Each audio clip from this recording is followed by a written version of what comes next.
My name is Ayesha Ghazi Edwin, and I'm an immigrant, I'm a social justice activist, and I'm a candidate for Ann Arbor City Council. I grew up in Ann Arbor after moving here at the age of 3, and we fell in love with this city just because of its unapologetic commitment to diversity and inclusion. I have a master's degree in social work, focusing in public policy from the University of Michigan School of Social Work. And I also have a Six Sigma from the University of Michigan School of Engineering. And for the last, decade or more, I've just really dedicated my career to a variety of different social justice issues. So I was a clinic director of a American Indian Alaska Native Health Clinic in Detroit. I worked for the AFL-CIO on several labor campaigns. I was the executive director of an Asian American civil rights organization. And today I'm the deputy director of a disability policy organization. I'm an adjunct faculty member at the University of Michigan School of Social Work. I'm an Ann Arbor Human Rights Commissioner, and I'm so lucky to be the Governor Gretchen Whitmer appointed chair of the Michigan Asian Pacific American Affairs Commission. I also have 2 little boys, one is 1 and one is almost 4, who really just, drive me every day for sure.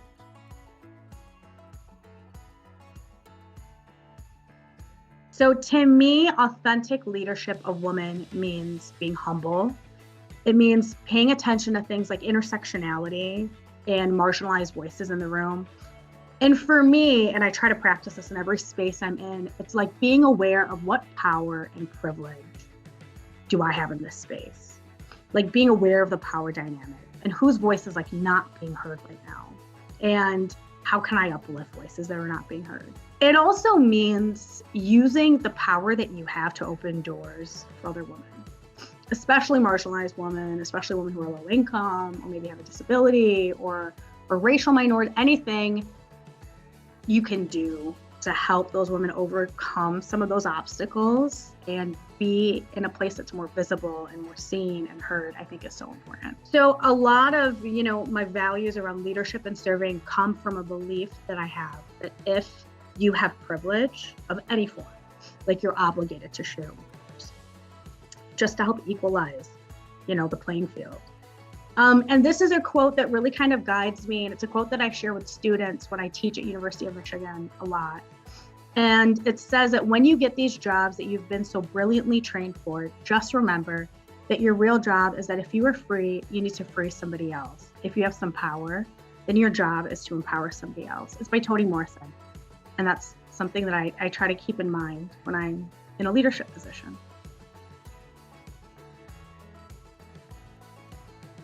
The best piece of advice that I would offer women who want to do what I do is don't be afraid to use your voice and practice telling your story over and over again and how it ties into your current work and how your story ties into your values and how your values brought you here, in this moment, doing what you do.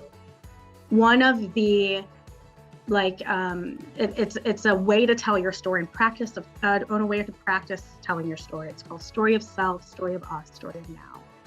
It's really amazing, and I really recommend that, people look it up. The other thing that I would tell people who want, or other women who want to do what I do, is don't underestimate the power of your connections and the power of your relationships, and take care and tend to those relationships. Don't ever treat people poorly. Always approach everyone as if you have something to learn from them, because you do, of every single person.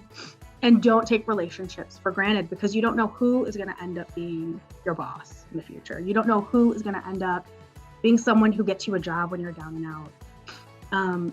So take care of your relationships and always be mindful of how you treat people.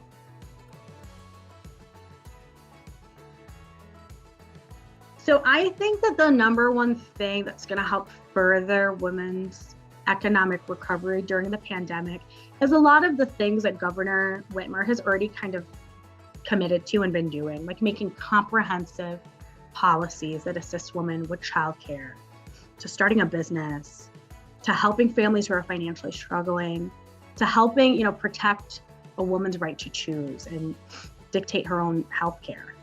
I think as long as we continue making policies that are good for women, we're actually making policies that are good for families and are good for all.